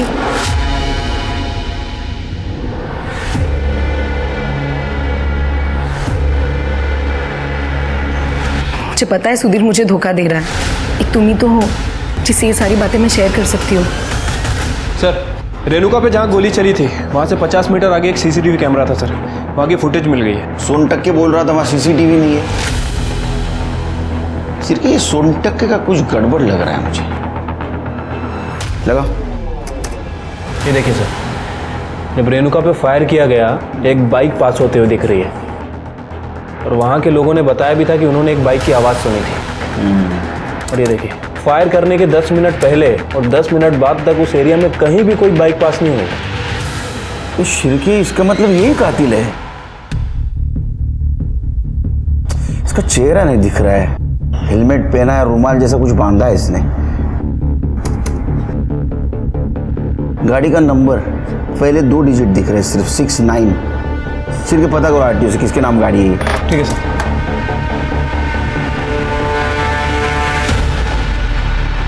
क्या वो लड़की मुझसे भी ज्यादा खूबसूरत है? कौन सी लड़की? वही जिसके लिए तुम मुझे धोखा दे रहे हो, 2 टाइमिंग कर रहे हो। धोखा तो मैं नहीं दे रहा हूं तुम्हें, और अगर तुम्हें धोखा दे भी रहा होता तो मैं 2 टाइमिंग नहीं 3 टाइमिंग कर रहा होता। क्योंकि टू टाइमिंग तो मैंने तुम्हारे साथ किया था जब मैं अपने पहली वाइफ के साथ था। टू टाइमिंग तो तुम कर रही हो उस रविकांत के साथ मिलके। क्या ये मुझे पता नहीं है? ये सब क्या बोल? मैं प्रूफ देता हूं।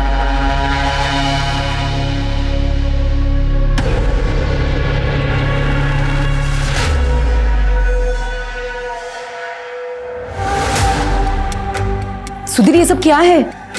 तुम मेरी जासूसी करवा रहे हो? मैं एक न्यूज चैनल का ओनर हूं।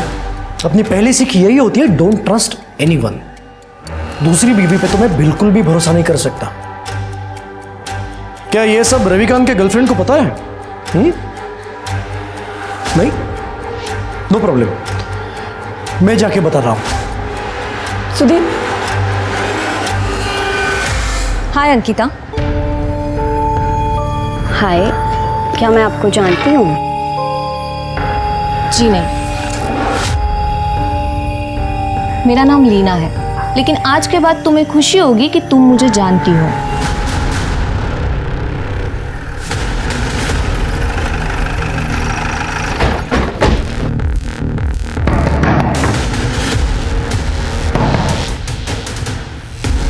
सर, क्या हुआ? मेरे बेटे के कातिल के बारे में कुछ पता चला? वो ही पता लगाने की कोशिश कर रहे हैं। घर की तलाशी ले लो। Excuse me madam.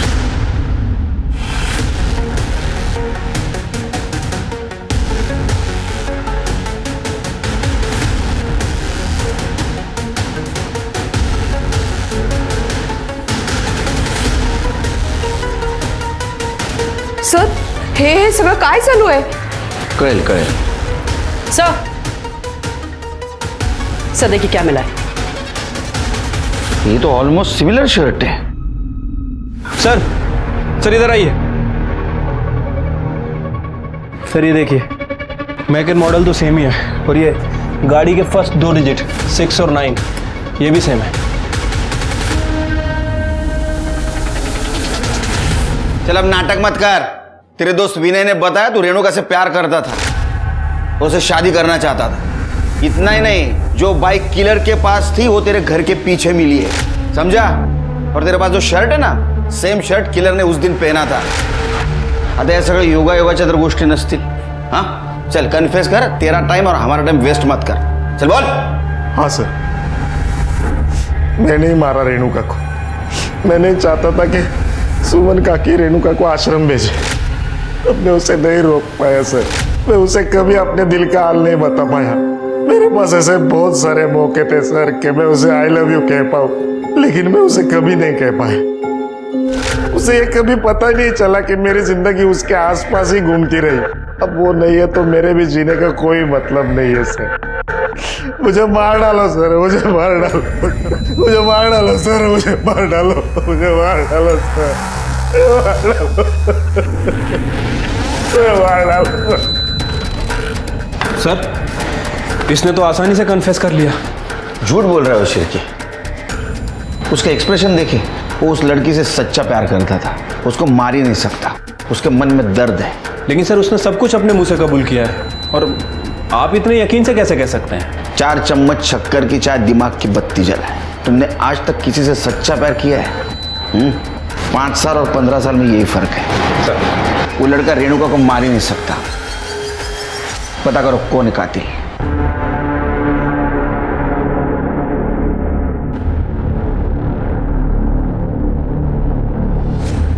पुलिस वाले ढूंढ रहे तुझे। सब मालूम है सुधीर बाबू, आपके लिए बाहर आया हूँ, फिर अंडरग्राउंड हो जाऊंगा।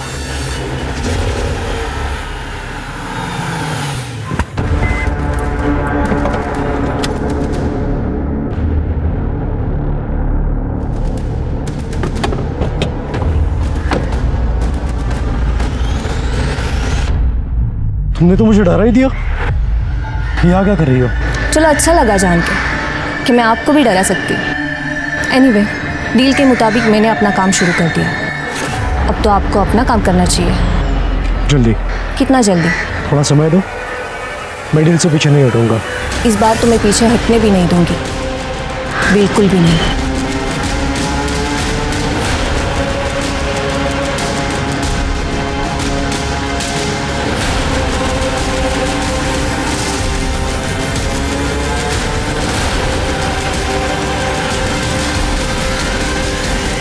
अरे मैडम, आप वही हो ना, टीवी वाली रिपोर्टर कविता जी? हाँ जी, बताइए क्या बात है?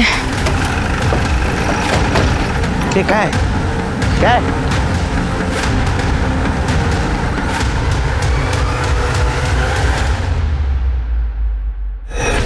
सर, ये लोग बता रहे हैं कि कविता जी से कोई बाइक वाला बात कर रहा था। उसने इन्हें शूट किया और उसके बाद वो यहाँ चला गया। मोडस ऑपरेंडी तो सेम है शिरके। जिस तरह रेणुका को मारा है उसी तरह। सर, मुझे लगता है इसे भी सचिन ने ही मरवाया होगा, क्योंकि कविता जी रेणुका को बचा नहीं पाई थी। तुम भी तो मरवा सकते हो। तुम्हारे खिलाफ कंप्लेंट की थी इन्होंने। इन्वेस्टिगेशन शुरू करे तुमसे। सर, कुछ भी मत बोलिए, मैं आप ही के डिपार्टमेंट का बंदा हूँ। सर, बॉडी को पोस्टमार्टम के लिए भेज दो। कविता के मर्डर से जहां पूरा देश आहत था, मर्डर इन्वेस्टिगेट कर रहे थे और एक और खून हो गया। एसआईटी ने सीसीटीवी फुटेजेस खंगाले, आई विटनेसेस से पूछताछ की। उन्होंने रवि और सुधीर से भी पूछताछ की। रवि और सुधीर को लग रहा था कि रेणुका की तरह कविता के मर्डर के पीछे भी जगत बाबा का हाथ है। इसी बीच आश्रम से कलेक्ट की हुई विभूति और हर्बल चाय के टेस्ट नेगेटिव आए। एसआईटी को लग रहा था कि कविता को खून सिर्फ इसलिए हुआ था क्योंकि वो रेणुका का केस फॉलो कर रही थी। लेकिन क्या कविता की मौत के पीछे सिर्फ एक यही कारण हो सकता है? उन्होंने कविता की पर्सनल लाइफ को खंगालने का सोचा और इसी बीच उन्हें मालूम चला कि शंकर नाम का एक शार्प शूटर अपनी गर्लफ्रेंड से मिलने आ रहा है। उन्होंने घात लगा के उसे धर दबोचा।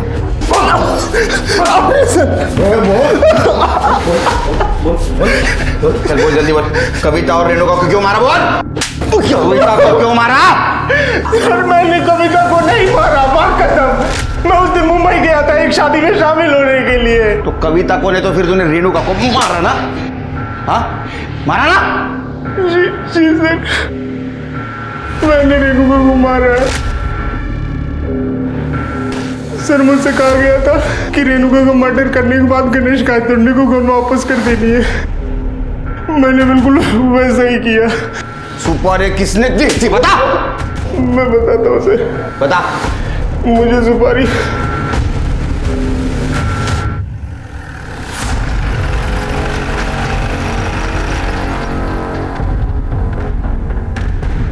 शार्प शूटर शंकर ने अपना गुनाह कबूल कर लिया है। ये देखिए, आप मेरे पीछे देख सकते हैं, जगत बाबा और दर्शनी माता को पुलिस ने गिरफ्तार कर लिया है और रेणुका मर्डर केस इस समय सॉल्व हो चुका है। अब जल्द से जल्द सचिन को भी जेल से रिहा कर दिया जाएगा। लेकिन दुख की बात यह है कि इस केस की सफलता चखने के लिए आज मेरी दोस्त और कलीग कविता हमारे बीच में नहीं है। लेकिन मैं आशा करता हूं कि वो जहां कहीं भी होगी इस केस के फैसले से बहुत खुश होगी। मैं उम्मीद करता हूं कि पुलिस जल्द से जल्द उसके कातिलों को पकड़ लेगी। मैं रविकांत देसाई, कैमरामैन अजीत शर्मा के साथ, पुणे फर्स्ट 24/7। सर, ये शंकर सही कह रहा है। 13 फ़रवरी को वो मुंबई में एक शादी अटेंड करने गया था और उसके अगले दिन वापस लौटा है। सर, वो कविता को नहीं मार सकता।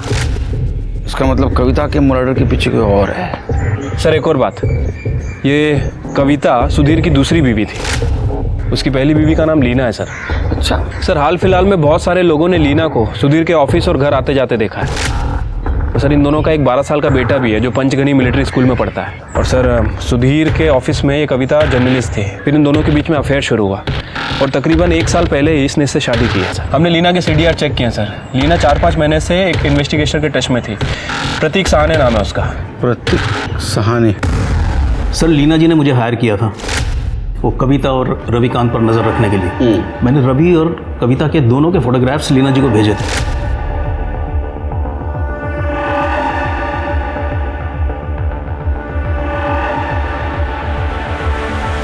सर, उन्होंने मुझे सुधीर पर भी नज़र रखने को कहा था और तब मुझे पता चला कि वो एक्ट्रेस मोहिनी के साथ सुधीर का अफेयर चल रहा है। आपका मतलब एक्ट्रेस मोहिनी वाटवे, मगर वो तो शादीशुदा है और उनके हस्बैंड का नाम प्रमोद वाटवे है। दिखावे की शादी है मैडम। सर, पब्लिक के लिए की है। सच्चाई तो ये है कि सुधीर प्रमोद को हर महीने पैसे भेजता है ताकि वो मोहिनी के साथ गुलछर्रे उड़ा सके। ये देखिए सर, मैंने इन्वेस्टिगेशन में कुछ फोटोग्राफ्स क्लिक किए हैं। ये देखिए। ये गन देने वाला कौन है? ये गणेश गायतोंडे है सर।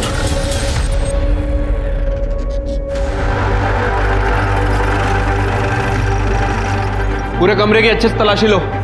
सर, क्या ढूंढ क्या रहे हो आप? आप चुपचाप यहीं खड़े रहिए। अरे सर, विदाउट वारंट आप कैसे सर्च कर सकते हो? वहां पे कुछ नहीं है सर। अरे मैम कुछ नहीं है वहां पे।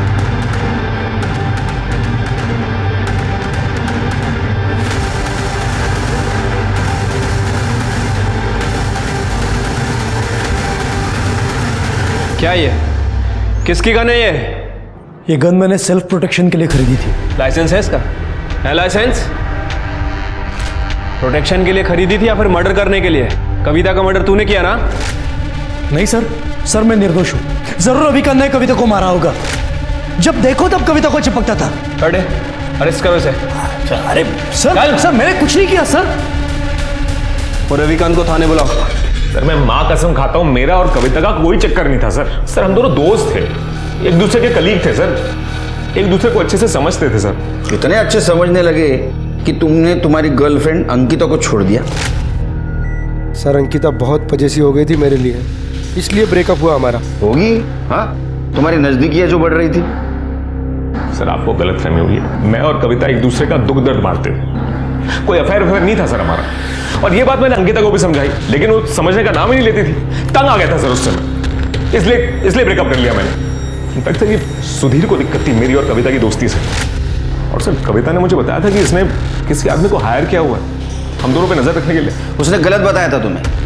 प्राइवेट डिटेक्टिव सुधीर ने नहीं, लीना ने हायर किया था।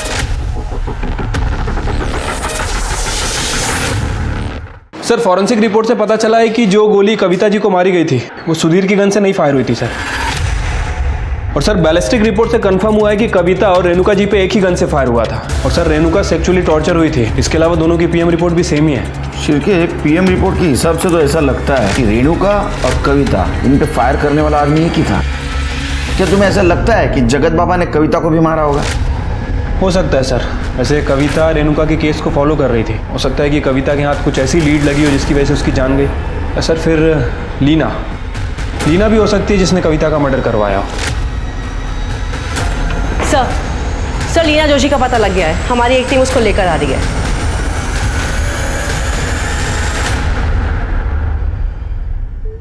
लीना जोशी कविता को क्यों मरवाया? सर मैंने नहीं मरवाया उसे, उसने मुझसे मेरा पति छीना था। फाइनेंशियल क्राइसिस में थी मैं, सुधीर को भी मिस कर रही थी, न्यूज़ चैनल के ओनर की बीबी होने का रुतबा मिस कर रही थी। मैंने तो सिर्फ रवि और कविता के फोटोज दिखाए सुधीर को ताकि वो भड़क जाए और कविता को तलाक दे दे और वापस मुझसे शादी कर ले। और वही दूसरी तरफ मैंने अंकिता को भी वही फोटोज दिखाए ताकि अंकिता और रवि में झगड़ा हो जाए और उस वजह से रवि और कविता की दोस्ती में दरार आ जाए। मैं तो सिर्फ कविता को परेशान देखना चाहती थी सर, पर मैंने उसे नहीं मरवाया। सच में। तुमने उसे मरवाया है या नहीं मरवाया ये हम पता करेंगे। जब तक केस चालू है हमारे कस्टडी में रहोगी। एसआईटी की टीम रेणुका के कातिल को पकड़ने में कामयाब हो गई थी, लेकिन कविता के कातिल को पकड़ने में उन्हें बहुत मुश्किल हो रही थी। सुधीर, लीना और रवि, इन तीनों में से कविता का कातिल कौन था? या शायद कातिल कोई और था? शायद कोई ऐसा जिसका खुलासा कभी कविता ने अपने न्यूज़ चैनल पर किया हो। सीसीटीवी फुटेज से एसआईटी टीम को उस बाइक का नंबर मिला जिसका इस्तेमाल कविता के मर्डर में किया गया था। और जब ओनर से बातचीत हुई तो पता चला कि सूर्या जाधव नाम का एक व्यक्ति अक्सर बाइक लेकर जाया करता था उससे। इस बार भी उसने बाइक 12 फरवरी को ली थी, जो उसने 14 फरवरी को लौटाई, और कविता का मर्डर 13 फरवरी को हुआ था। एसआईटी की टीम को पता लगा कि सूर्या जाधव असल में एक हिस्ट्री शीटर है। उन्होंने उसका लोकेशन पता किया और उसे धर दबोचा।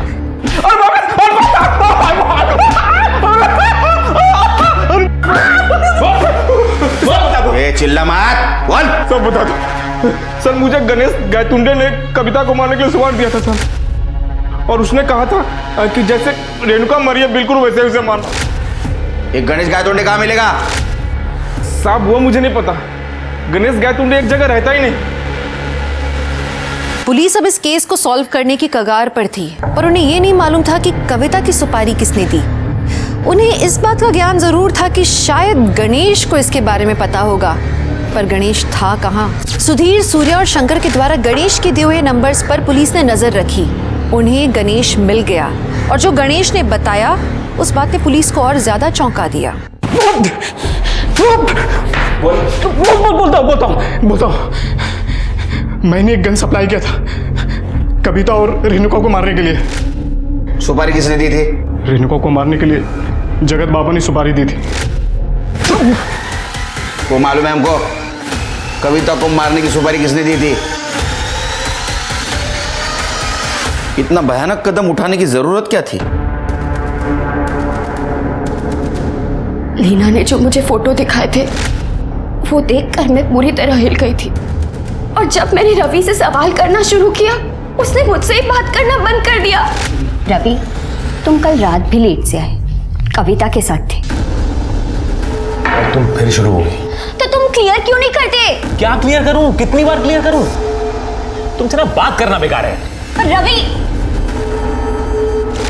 सर, रवि ने मुझे डिप्रेशन से निकलने में मदद की थी और उस कविता के चक्कर में उसने मुझसे ब्रेकअप कर लिया।